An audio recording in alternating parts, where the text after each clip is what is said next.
Good evening and welcome to this week's edition of the Mackmyra Inn. Tonight we have with us Jamie Morrison from the Glenturret. Good evening, Jamie. Hello there, Micky. How are you? I'm very good, my friend. How are you?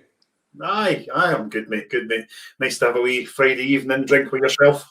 Yeah, it's been good. It's been long overdue, mate. It's been long overdue. We keep saying we'll do it, but obviously, given the current circumstance, we have to do it this way instead. Aye, it's probably cheaper. Definitely. Well, I've got my own back bar. Do you know what I mean? So we don't have to pay someone else for their whiskey now. Exactly. Bit too handy though. Bit too handy. Occasionally, always responsibly though. Oh, of course. And this evening should be Carl joining us as well as my co-landlord. Richard is being investigated by HMRC for tax evasion for something to do with the pub books. So he's being interviewed by them. So we've stepped up the bar manager, Carl. He's going to be co-landlord this evening if he decides to turn up. That is, he's late for his first shift as landlord, which is not good. We might have to look at his terms of his terms of employment on that one, I think, Jay. We'll complain if he's not here. Exactly. Oh, is he coming? There he is. Hey. Good evening, gentlemen. I do apologise. Late for your first shift as a landlord. Do you know what I mean? I'm the tech guy, and the tech just conked out on him, so that's marvellous timing. Absolutely perfect crystal climbing. So yeah. Fantastic. So, guys, coming up on the 10th, we have February the 10th. We have our Valentine's show, and next Friday we're obviously back with the Mackmyra Inn as well. That will be for all Fridays going forward until the lovely public tell us to shut up and close our doors or something like that, or lockdown level 27 million comes in. And we can't even talk to each other via video anymore. So whatever comes first, we'll be at you every Friday. So, Carl, what have you been up to? How's it going? Yeah, good, mate. Good. Busy, as always. Plenty of tech stuff to sort out in the background. So, get myself nice and ready to get on screen as well. So that's going to be an interesting changing dynamic for me, having been the guy in the background for a while. So if I'm a little bit rusty, I do apologise for that. That's okay, mate. Me and Jamie will keep you right. You'll be fine. Thank you, mate. Brilliant. Evening tomorrow. How are you, my friend? Oh, she's gone for the Kill Arts tonight. Very nice. That's the mashup between Kilhoman and what was the second one that went into that, Jamie? Can you remember? Was it not? Oh, no, I can't remember now.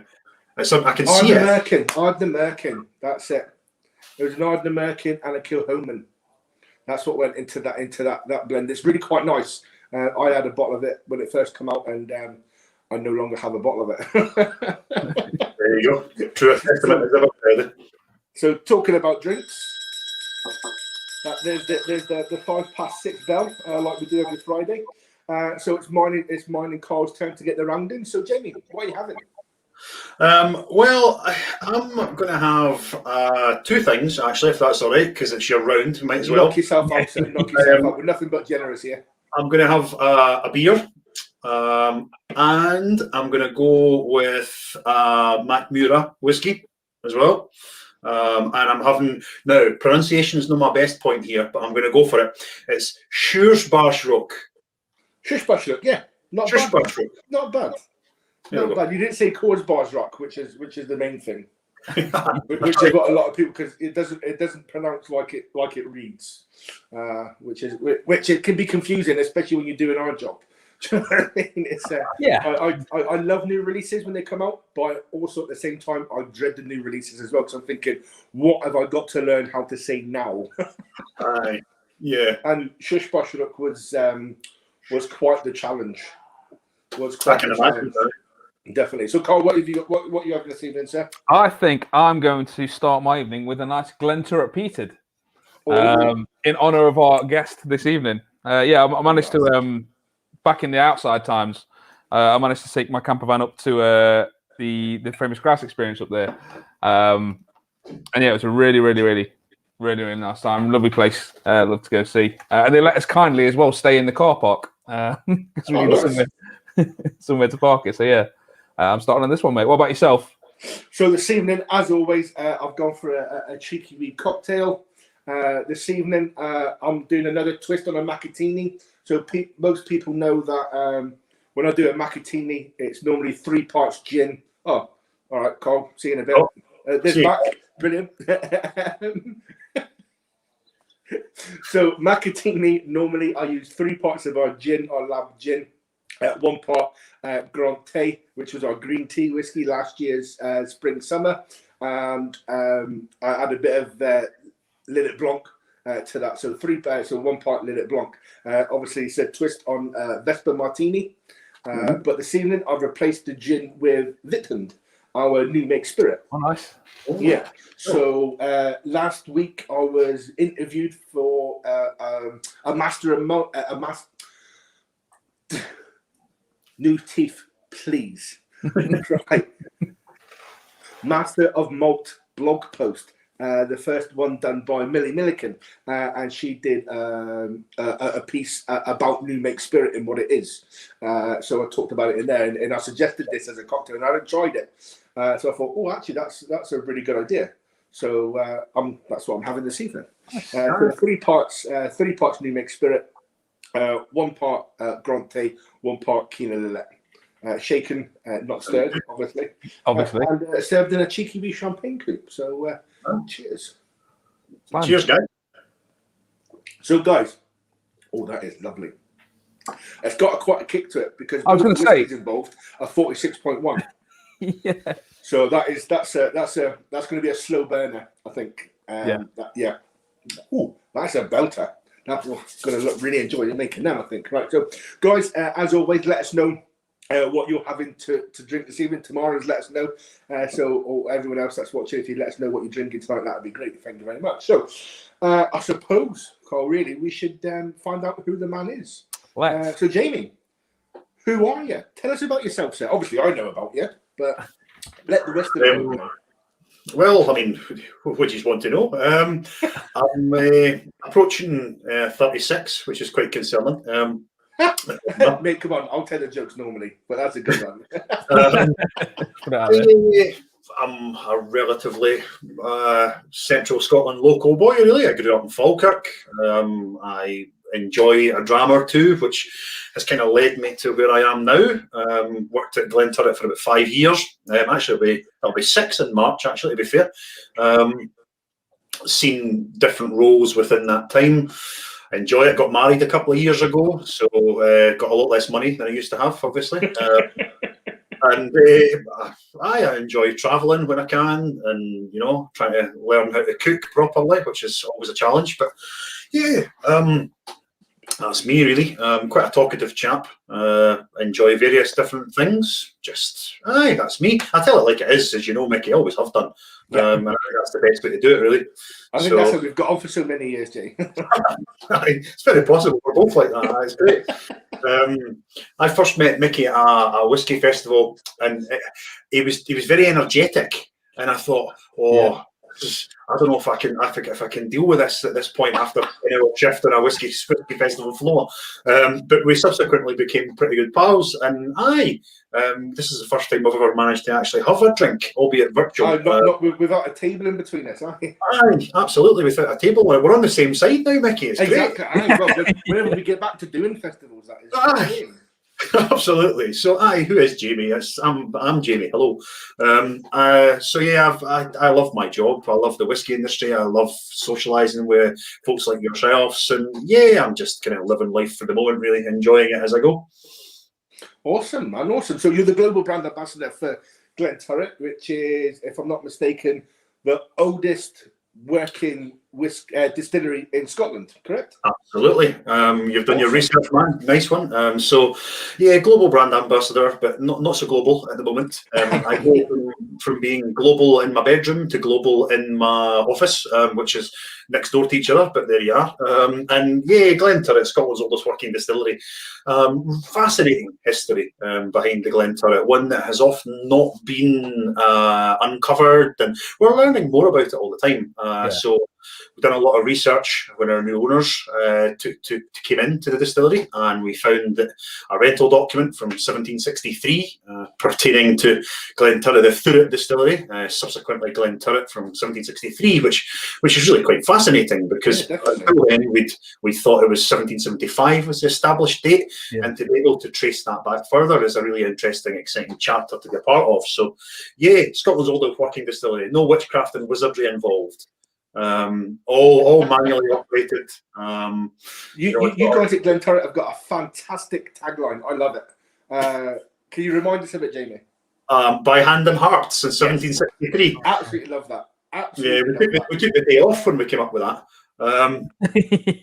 So yeah, by hand and heart. It's all about the manual operation of the distillery. The stillmen are really connected to what they do. Real serious passion for their involvement in the distillery, and without them, we couldn't do what I do. So there's that aspect, and the by heart is about the passion as well. And it's really having a passion for that spirit that we create, and a passion for coming together and creating moments like this. So, yeah, great. I love Glenturret. It's such a beautiful distillery, nestled in its own wee sort of microclimate, if you like. And you get a real sense, not to go on about it too much, but you get a real sense when you arrive there, you can feel that sort of history that's came before you.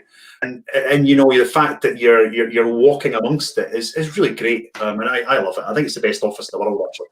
Yeah, you can't knock it, really, can you? Do you know what I mean? And I like the tie-in with Glenturret and Mackmyra. So you guys are the oldest working distillery in Scotland, and we're the oldest working distillery in Sweden.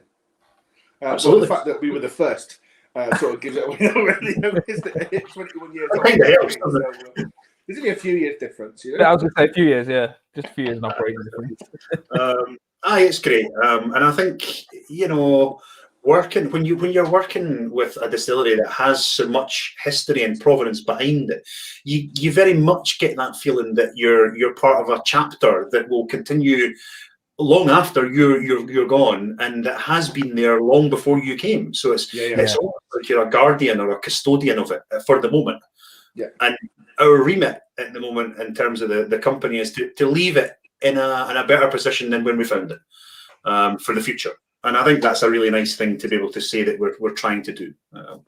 No, definitely. But like you said, the history for Glenturret goes back many years. Obviously, it used to be the home of the famous grouse experience, and for many, famous grouse is probably most people's introduction to a whiskey, because you find it on every back bar, in supermarkets, in your corner shops, everywhere, really, isn't it?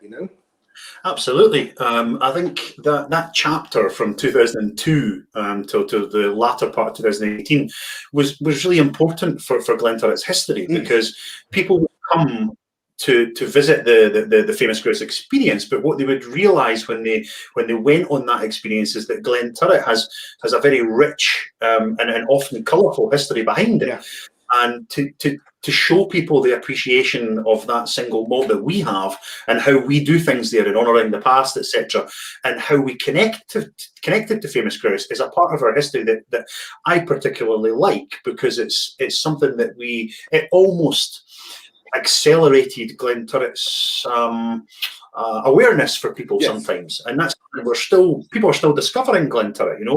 Our new owner refer to it as Scotland's sort of hidden gem, if you like, because it's been there since 1917, but a lot of people didn't realise that it's there. So it's a great journey to be a part of, and I'm enjoying it, every moment of it. Actually, I wouldn't change my job for the world. No, definitely not. No, I agree with you. I'm pretty happy that just as soon as we can start traveling again, I think it would be even better. But to get out to many customers and and a new audience via this method, I think it's been brilliant. So I don't think this method's ever going to go away. Nah, I would agree with you. I've voiced this a couple of times, actually, guys, that I think that it's pushed our industry into thinking about digital a lot more, digital communication. And I think for a while, I'm not taking it away from anybody, because we did have a digital presence, of course we did, but it made us realise that digital has to be on a par with physical. It doesn't go it. And I've certainly, to echo your thoughts, Mickey, the fact that we can be beamed into New York or Dubai or Australia or New Zealand, and we access an entire new audience who, I don't know about you guys, but sometimes, I've got friends that enjoy a dram, but they wouldn't feel comfortable going to a whiskey festival, because they think, it's going to be full of people who are much more knowledgeable than I or whatever.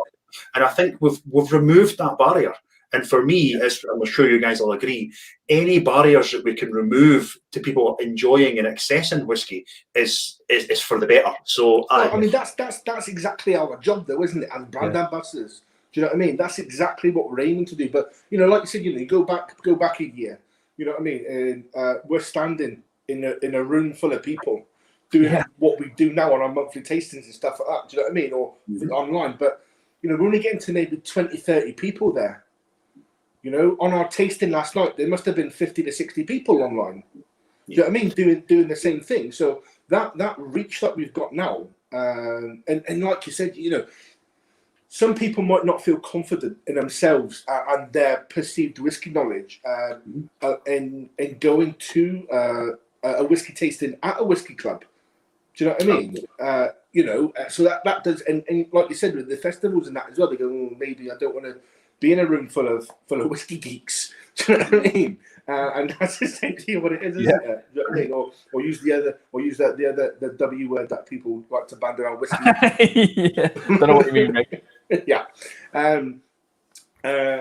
So it's good that you can sit on the other end of a computer screen, buy a tasting pack, or just have an 8 dram, whatever, and explore whiskey without you feeling self-conscious about people watching you and how you're tasting it, or what you're thinking and what notes you're writing down, etc. Do you know what I mean? Yeah, absolutely. I think what you're saying is I agree with you completely, and it's really interesting how at the start of this sort of often horrific journey that we're on, and is still continuing, that changeover was for many people quite difficult to make, that transition into doing things in a physical capacity versus in a virtual capacity. But I think everybody's moved and understood that this is the way that we have to communicate at the moment.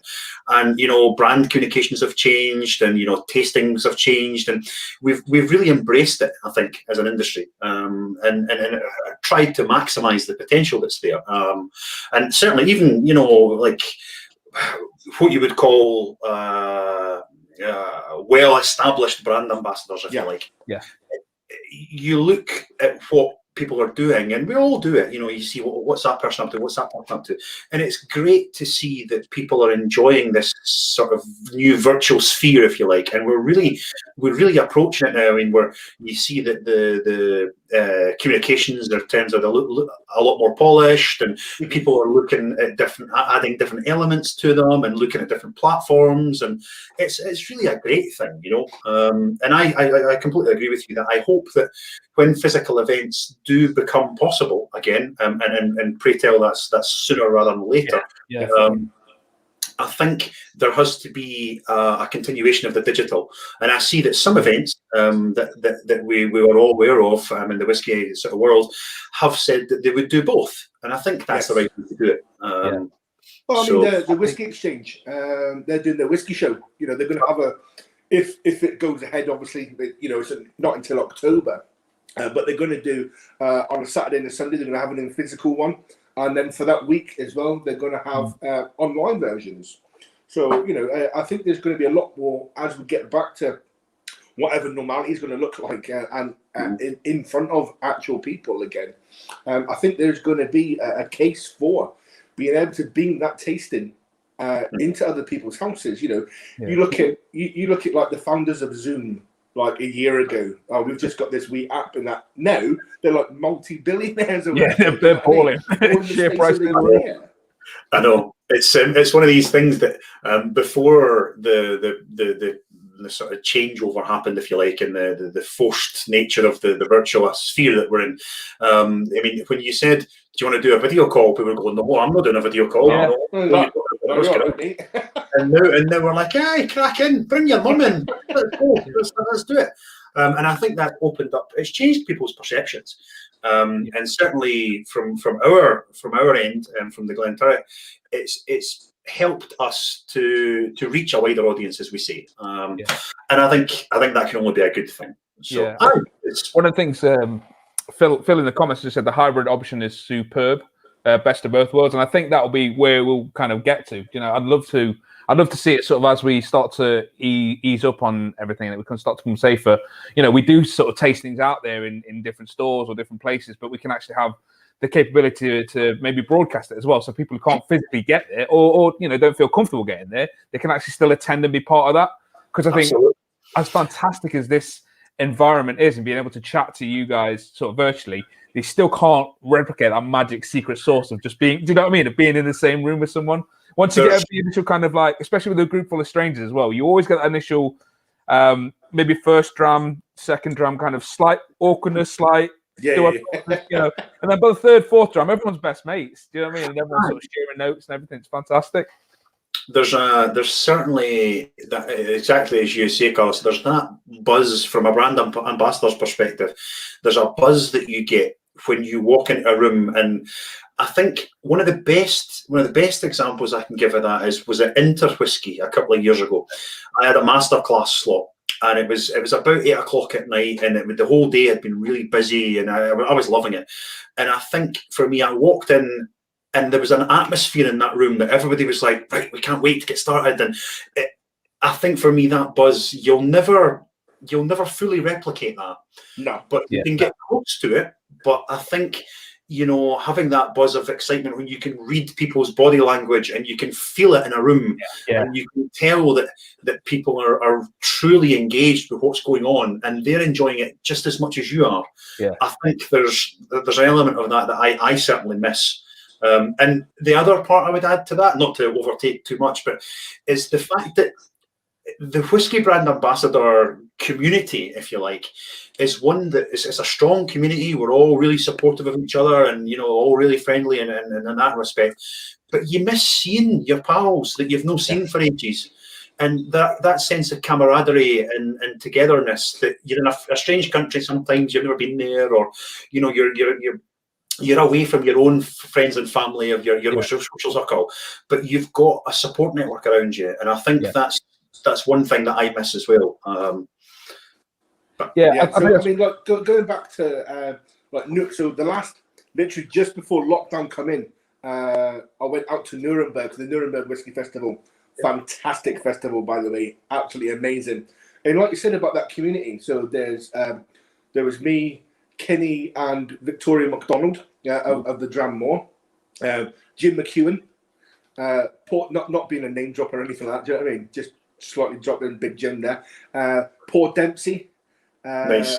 Scott from Distillery, do you know what I mean? And we're all sat there at Glasgow International in the Departures Lounge waiting to, you know what I mean? So we all travelled as a wee gang because we were all going to the same place at the end of the day, And you get to these places and you get to these departure lounges, and you for a fact you're going to know at least 3 or 4 people there. So you're not going to be in a taxi alone or anything like that. Do you know what I mean? You're not going to be left fending for yourself. If you know what I mean? If you're a bit nervous about that, especially if it's like your first time traveling for a whiskey festival and things like that, you know for a fact you're going to look around that room and you're going to go, I know him, I know her, I know him. Yeah, them. Yeah, they're definitely. I know who they are. Do you know what I mean? And it's that nice sense of just big pals again, isn't it? Do you know what I mean? And that's definitely a miss. That handshake and that hug of meeting people. It's the little things. There's honestly. There's absolutely some people, some colleagues in the industry, yourselves included, that I can't wait to just have a big hug with. And it's I think sometimes it struck me as strange when I first started in this role, that you would see your colleagues in Whisky Live Paris or something, and before you left you'll say, listen, I'll see you in Berlin in a couple of months, and you're like, right, it's a strange sensation to get used to, that you will see these people in random places. Like you'll be walking along a street in Belgium, and in Brussels, for example, and then all of a sudden you get Paul Dempsey shouting at me to scoot on electric scooters, and you're like, all right, how's it going? Do you want to fancy a beer? Oh, let's go for some dinner. And I think it's a great sense of community to have. 100%, without a doubt. So guys, interact with us, let us know what's been your favourite whiskey festival you've attended, either in the UK or in Europe or the world. Let us know. But no, so like whiskey festivals in Europe are a little bit different to than the UK. In the UK, one ticket price, you get in all your drams are free. Whereas at Nuremberg, it's the first time I'd experienced a non-UK whiskey festival, you pay your ticket price and then you pay per dram as well. So there's, I found like a lot of UK ones. You find you stood at a table, so like I'm stood at a table, I'm talking to Jamie, telling me about Glenturret, and then you feel an arm shoot past your ear with a glass in it. Do you know what I mean? It's like, all right, cool. Somebody wants to dram. It's like the takeover in Game of Thrones. Yeah. Just arms from everywhere, like glasses. All right, cool, brilliant, not a problem. But in Europe, it's a bit different because you're having to pay for that dram, so they're a bit more selective, as it were. Not just going to use the last half hour to just drink as much whiskey as possible, So it's a bit more. I know it's probably a bit nicer, especially from the other side of the table. It's a totally different approach in many ways, isn't it? Yeah. I think sometimes you could. I mean, I'm not always, of course, but occasionally you could say it's slightly more reserved. But I think it's just a different approach, and certainly I enjoy both. But certainly the approach to alcohol is very different in Europe and around the world. You see that a lot when you're at these events that you think, well, sometimes you can tell in the UK walking through. I don't know what happened there. Excuse me. Walking through. I think that noise was my blade machine. It's got a compressor in it. So I have draft beer at home because I have a blade machine, you see. Exactly. Mickey was a blade. So that was just that was just. I've just get tins, mate. I've just get tins. I'm for Falkirk, remember? Yeah, because like these in the Glasgow's dead posh, Jamie. You know what I mean? Well, apparently it is. It's got a blade. Well, exactly, and a Brilliant. So obviously, you mentioned you got new owners now at the Glenturret. And obviously, with the new owners, there's some new big plans. And obviously, probably one of the most noticeable things is your new bottles, your rebranding. Yeah. So we were when the distillery was bought over, a joint venture led by Mr. Silvio Denz and the Lalique Group, famous for their world famous, highly regarded crystal, of course, and a private investor, Mr. Hans-Jörg Wies, from a Swiss American. It was of course very. It was an inevitability that we wanted to relaunch and rejuvenate, if you like, and reawaken the Glenturret.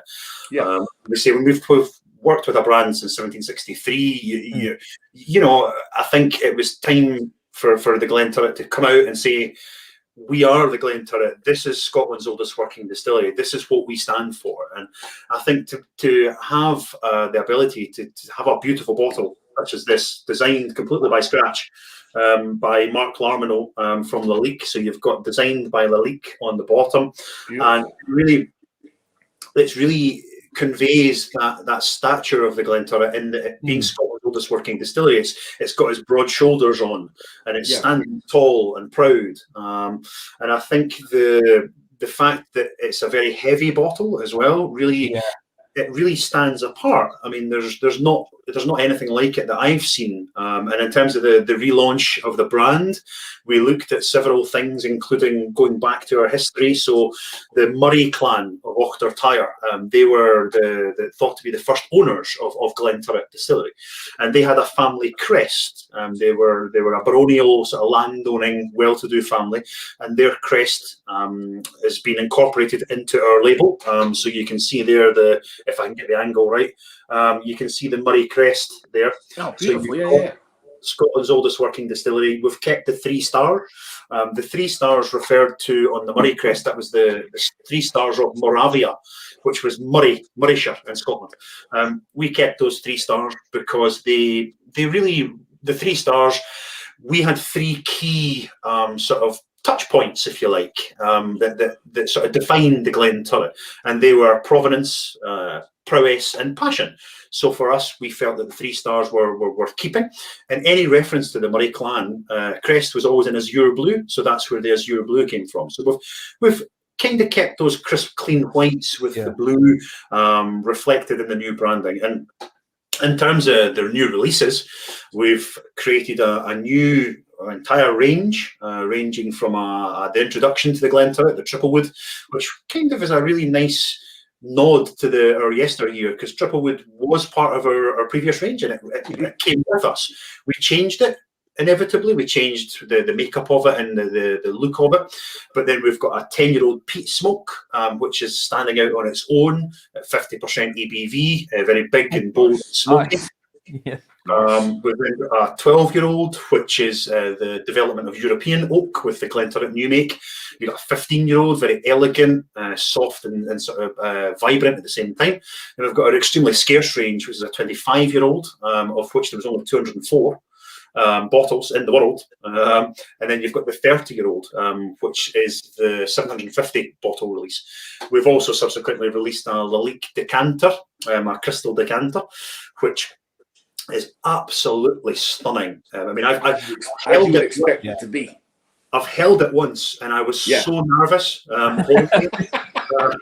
But it's a stunning piece of artistic wonder, really, and the whiskey that's went into that is amazing as well. So I think to have this new awakening of the Glenturret is fabulous, and on the whole, the feedback's been really positive, especially for the liquid, coming from obviously the distillery team and Bob Dalgarno in terms of the whiskey making.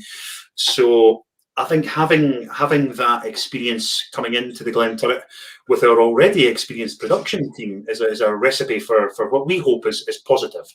And it's going well. I think I'm certainly loving it. I mean, you guys know, as a brand ambassador, having a whole new range of whiskies to play with. I mean, yeah. Oh, it's just exciting, isn't it? You know, it's great. But it's good that you mentioned Bob's name there, really, because something happened today. Yes, something fantastic happened today. For people that are not aware, there over the last couple of days, the Icons of Whisky awards have been happening online, virtually, obviously. Yesterday was Rest of the World, and today was Scotland. So us at Mackmyra, we won Distiller of the Year for the Rest of the World category, and we also won Sustainable Distillery of the Year as well. So it's a big proud moment for us to be recognised by the Whisky magazine and our peers and colleagues, etc., to win those. But also on that today, so that was yesterday, so that was all great for us yesterday. But today something great happened for Glenturret and for Bob and Ian. Absolutely. So today we were very humbled to receive a couple of accolades from the Icons of Whisky. So our whisky maker, Bob Dalgarno, was awarded the Master Distiller, Master Blender of the Year 2021. Fantastic for Bob and the rest of the team working on the production of the Glenturret. Absolutely amazing news. Really proud of that. I'm really happy for Bob. And the other thing that happened today is that our distillery manager was highly commended for Distillery Manager of the Year 2021. So a real great day for the Glenturret. And one that I'm sure the chaps will be enjoying a couple of drams tonight to celebrate. I would hope so. I would hope so. I've worked with Ian for nearly 6 years now, and he's one of the nicest people I know. I've got such a tremendous respect for Ian as distillery manager, and he's helped me no end, as has Bob since he came in. He's been invaluable as a guide for me and helped me out. And I think to be able to work alongside two icons such as these is really fantastic opportunity. I mean, I try and absorb as much as I possibly can from these guys, because there's nobody better to help me in my sort of acquisition of knowledge about the Glenturret and whiskey, the wider whiskey world. So it's great. I'm very lucky. Well, talking about acquisition of knowledge, you've been quite a studious man over the last couple of months, Jamie. Eh? Well, Mickey, I mean, we've talked about this before, actually, and I was never the most academic when I was younger. But I think when you, as we both agree, when you find something that you're really passionate about and you realise you can go through an academic route to that, why not? Yeah. And I'm very, very lucky that the company put their faith in me to study for my GCD. So that's a General Certificate of Distillation. So my exam was last November, and a tense few weeks, I must admit. I remember receiving the messages. I've done enough. But in mid-December, I got the news that I'd passed. So again, really thankful to have passed that. And basically, I've kind of joked that it gives me a license to talk waffle now because I've got a qualification that says I can. Exactly. The certificate says I can talk like a proper whiskey geek now. Yeah, it's like this guy knows what he's talking about. It's like stage 1 geek complete. It's like, yes. Well, so the GCD, that's stage 2, really, because you bypassed the foundation, didn't you? So I did do the foundation. I went right in for the GCD. Just thought, you know what? Let's give it a whirl. Let's see what happens. Straight in stage 2 geek. Yeah, and I've went further than that, guys, for my sins. I've decided that I want to further it, and again, I'm hugely thankful to the company that I work for that they're supporting me on this journey, especially now when it's a tough time for businesses, and to invest money in training like this is really I'm really thankful for. So I've enrolled on the next progressional stage of the IBD's sort of route. So I've started the diploma in distillation. So I'm on module 1 at the moment, learning all about the internals of a barley kernel. And if I can just lift this up here, Micky's seen this before, but I was hugely chuffed when this dropped through the door the other day. It's my first proper academic whiskey textbook, and Nice. I don't know if it's really sad or really cool to be excited about it, but I'm really excited about it. Well, So it's really cool, Jamie. Yeah, definitely. This crowd is going to say excited about it. Do you know what I mean? It's not like, introduction to tectonic plates or whatever rubbish you had back in school. Like, it's something genuinely like you really want to get your teeth into. one of the best things about it, Carlos, right, is hopefully I will work hard enough that I can hopefully pass the diploma. But if I pass the diploma, I can be Jamie Morrison DIPL distillation. Nice. Stick on them letters. Nice. And then obviously that'll just progress to Jamie Morrison, Dip L distillery manager of the Glenturret potentially in the future. No, I could. There's no way I could do what Ian does. No chance. I mean, he's been at the distillery for my own 25 years, and I can only hope that I learn as much as I possibly can from him. That's my.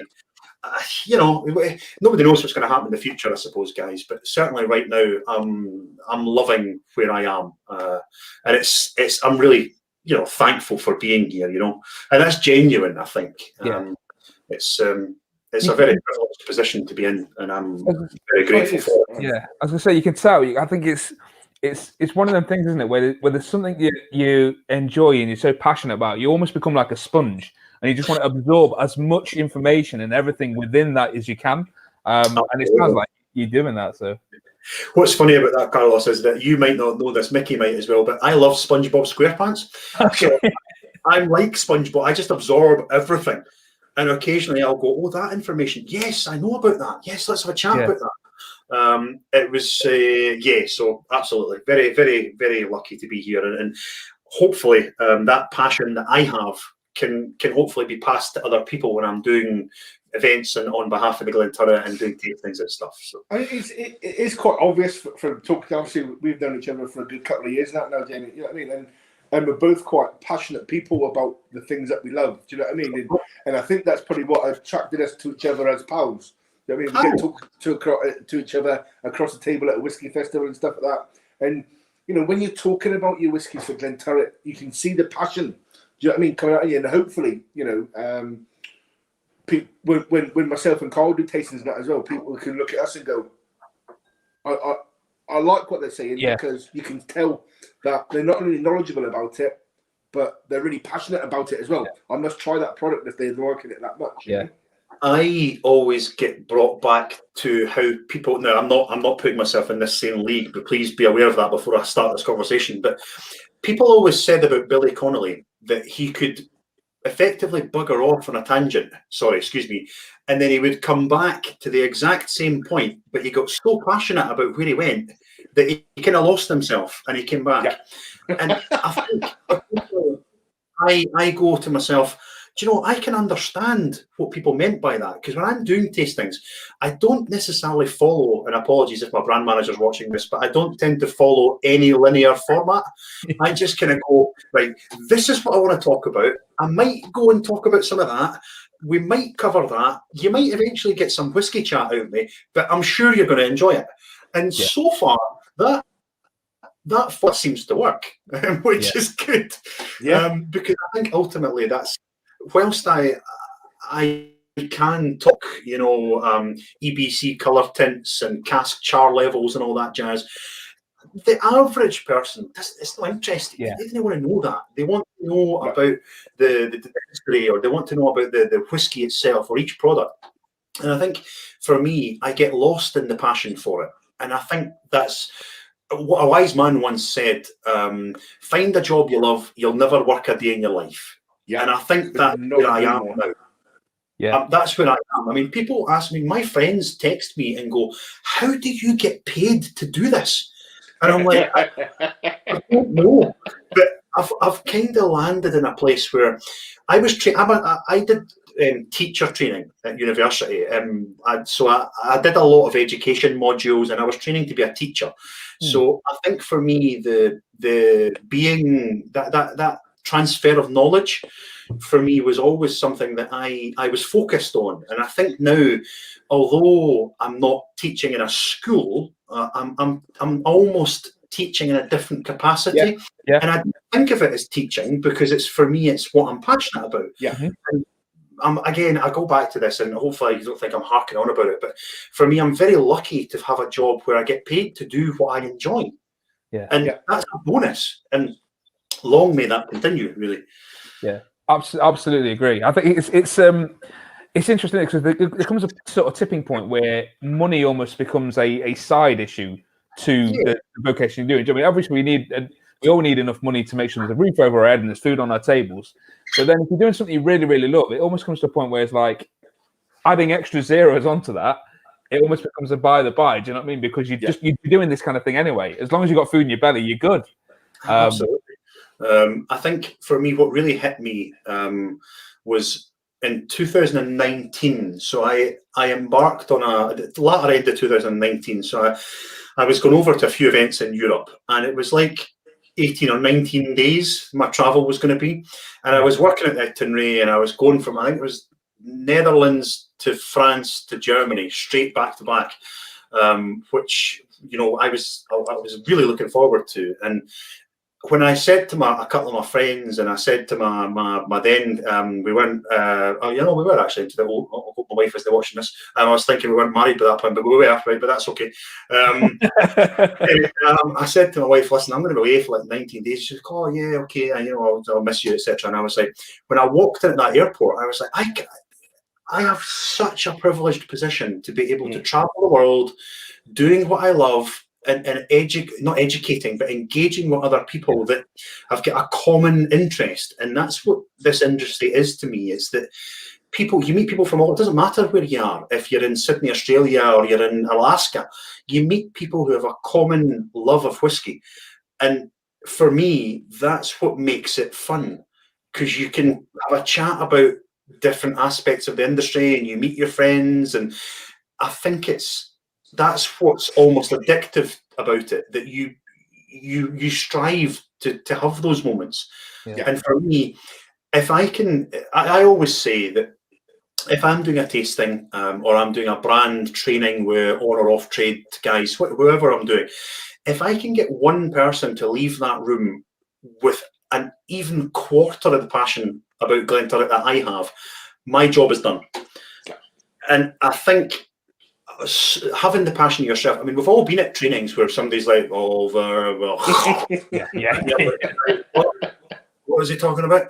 And I think that we need to change it up a little and have it personalized and be passionate about it, because that's what we're here for. And I think that if you look at some of the folks that have been doing a brand ambassador post and doing it well for a lot longer than I have, you look at these people and you go, do you know what? That's what they have, is an inherent passion, that they're very proud of what they do, and it comes over. It's almost effortless in what they do. And that's, for me, I mean, the first name that springs to mind when we talk about that subject would be, for me, is my little whiskey man crush, and that's Mark Thompson at Glenturret. Oh, is that your man crush too? Oh, it's mine too. Yeah, I think it's quite a few people's in our positions man crush me. In all fairness, do you know what I mean? But like you said there, you know what I mean. A guy like Mark, in to a certain degree, ourselves in that as well, he's really knowledgeable. He's really passionate, and he's not struggling to talk about it. Absolutely. Do you know what I mean? He doesn't struggle for a line, for a word. He just knows exactly what he's trying to say, exactly what he wants to say and get across.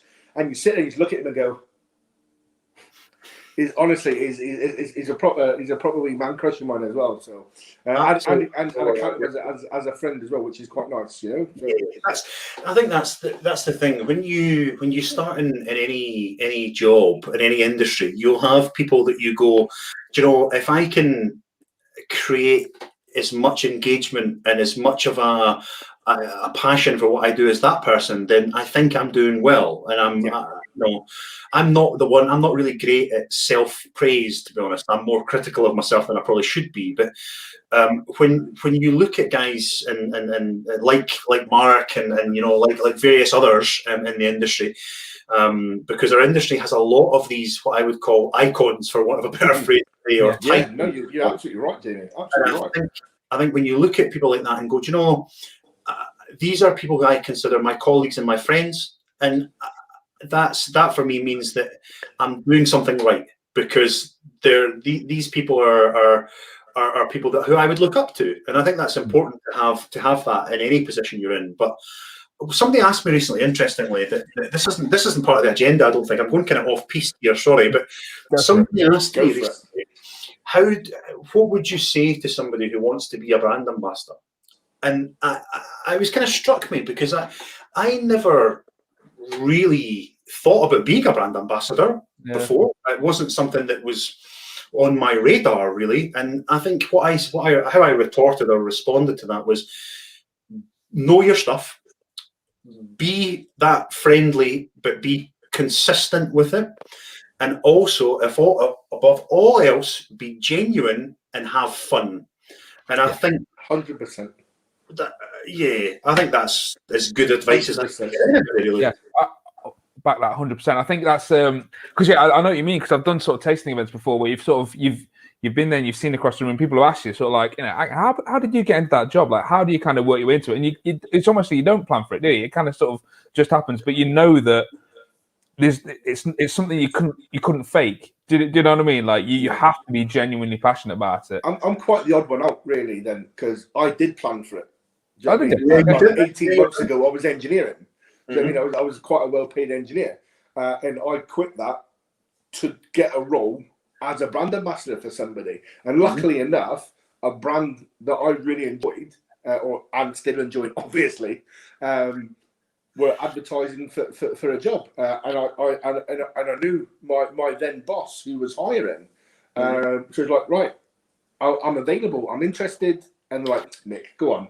You're engineering. Why would you want to quit that? No, seriously. I've quit. I don't have a job. I want a job in whiskey. Absolutely. Because if I'd stayed engineering, there wouldn't have been that drive, that passion to get a job in whiskey. Do you know what I mean? Because I was already comfortable. Do you know what I mean?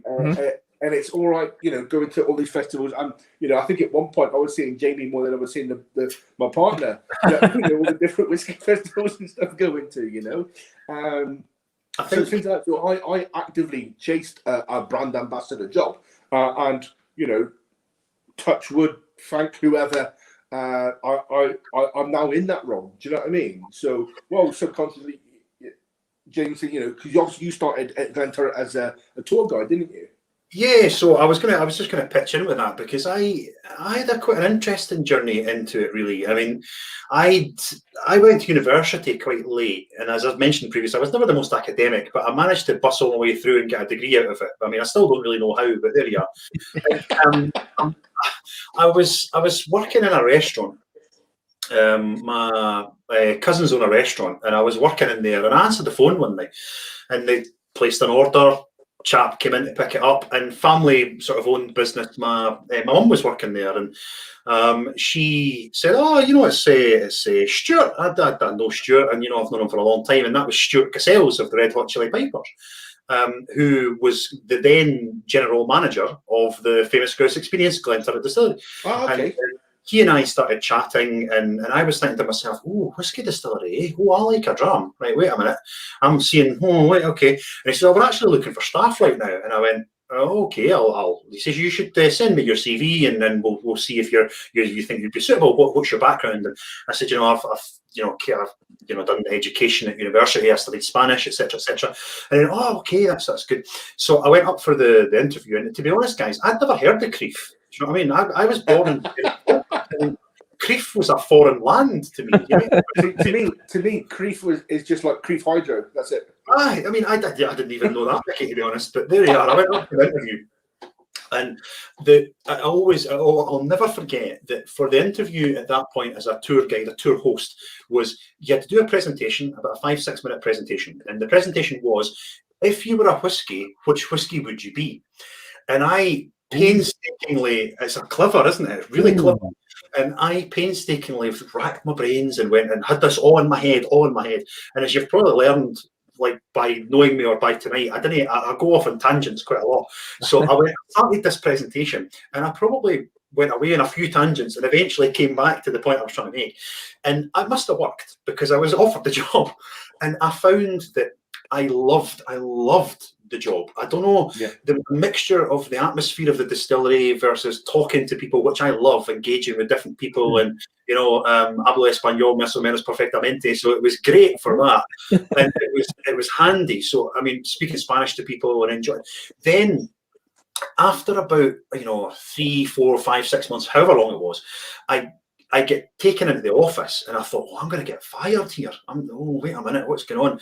And I got asked that how would I feel about getting trained to do a duty manager role? And I was like, "Oh, absolutely delighted." I was like, "Oh, that's great, wonderful." So I started the training for that, and subsequently became one of the duty managers for the site. And then I progressed into being assistant manager of the site, so overseeing the hosting team and the logistics of the day-to-day running, in collaboration with my manager, who was a visitor experience manager. And again, thankful for everything I learned from her. Mandy, if you're watching this, you're still an inspiration. But anyway, I found that I was getting asked to go out and do more and more tastings externally, and I loved it. I don't know what it was about it, but something about it captivated me, and I thought, I want to do this. This is what I want to do. And luckily enough, when the distillery was put up for sale, it was a little bit uncertain for me, because I thought, well, where do I sort of continue looking for jobs through the Edrington route, or do I see what's going on here? And it was determined that the company would need a brand ambassador. And at that point, I thought, I would love that opportunity. And I was really lucky that I applied. It wasn't like I was handed it on a plate at all. I mean, I wouldn't have taken it if I was, but I applied for it fair and square, and I was interviewed. And I was lucky enough to land the job. And that was, almost 3 years ago now. And I just, every day, and I know I keep coming back to this, every day I keep pinching myself sometimes and going, how did you end up here, Jamie? Just a boy from Falkirk who basically landed on his feet and is now working for not only Scotland's oldest working distillery, but I'm now working for one of the world's highly respected crystal companies, who the opportunity that brings, and the prestige that holds is phenomenal. And some of the projects we've got going on, as you can probably tell, I cannot wait to tell the world about. And when I tell my friends I travel the world with a suitcase full of whiskey, they start going, "Right, I'm gonna hit you," and I'm like, "But that's what I do." And long as, again, I'll say it again, sorry to overtake, I know I go off on tangent. You did me. I am incredibly thankful and lucky to be where I am, and it's not always been an easy journey, but I am here. And I think when you're working at a global level, people have asked that a lot. What does it mean to work at a global level? Well, effectively, I can be asked to do anything across the world. It could be go and speak to a new retail opportunity in New South Wales in Australia. Can you please train some on-trade guys in a bar in downtown Manhattan? It could be, can you go on a visit with the highest grossing retailer in Switzerland, for example.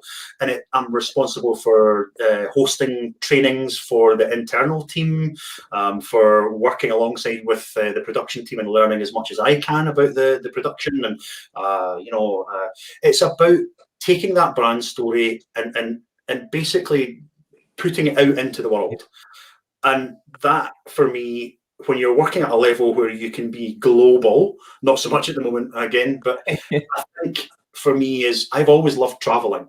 I love the world and the world we live in, and the fact that there's so many cultural difference, and the way we appreciate alcohol in different cultures, for example, is one aspect. But I think having the opportunity to be able to travel whilst doing something you love, I really think, That was, as I said, that was beautifully put, mate. I wanted to hear like some swelling, like cinematic music in the background, because I absolutely get what you're saying, 100% get what you're saying, and I 100% back you with it. And I will absolutely raise a glass to that as well. Slange to the world and our whiskey colleagues, no matter where you are. No matter where you are, yeah. So that's the bell for last orders, ladies and gentlemen. So as our probably our one and only mainstay key feature of the Mackmyra Inn is last orders. Sorry, guys. No, mate, you're good. Is our whiskey scenario, Jamie. So we ask this of our guests every week. So the whiskey scenario, we want to know what your ideal whiskey scenario is. What's in your glass? Where are you? And who are you with, if anybody? Okay, so I'm going to say that I am in Goa in India. I'm on the beach. I've got Paul John in my glass. Obviously. Naturally, Paul John in Goa. You can thank me later for that, Shilton. I was going to say, don't tell me you're with Shilton on the beach. No, I mean, I would. It wouldn't be a bad accompaniment, though. No, absolutely no. I would be with my family in India, I think, and I would love to take my family here over to India and let them experience and let some of our friends experience what it's like over there. And I think being on the beach, as I was in fact, last year or the year before as well, we usually try and take an annual trip. I would be on the beach enjoying a good dram with some good friends, watching the sun go down with the water, and that perfect moment for me. That's where I would be. Nice. And if I could add an addendum to that, I would quite like there to be a David Gilmour-led soundtrack in the background. Ooh. That's a good variable. Mate, you're the first VIP patron that we've had that's added a soundtrack to this moment. I like it. I like it. That we might have to weave that into the question next time then. Yeah. I like to mix it up, guys. Definitely, mate. No, without question, without leading the way, brother. Leading the way. So, guys, Jamie, thank you very much for joining us this evening. I hope you've enjoyed it as much as myself and Carl have. It's been an absolute pleasure to have you, sir. Thank you. I think you can probably tell I've enjoyed it just as much as you guys, and thank you very much for inviting me on. And it's been a pleasure, and hopefully in the not too distant future we can get together and have a physical pint, as it's referred to. Crossed, mate. Fingers crossed. Standby pubs of Glasgow were coming for you. Absolutely. Great. Cole, any last words from yourself, sir? No, just thank you for having me on screen as well for sort of that once in a blue moon occasion. Absolute privilege to join it. Absolute privilege to talk to you as well, Jamie, and get to know you. And echo your sentiments. Like, I'd love to sort of shake your hand at some point in the near future and have a drink with you. Absolutely. We'll make it happen, Carlos. We'll make it happen. Excellent. Right. Ladies and gentlemen, thank you very much for joining us this evening. Don't forget to tune in for our Valentine's Day tasting on the 10th. Join us again next Friday for another edition of the Mackmyra Inn. It's been an absolute pleasure having you with us in the pub this evening, guys. So on that, good evening and skål. Skål.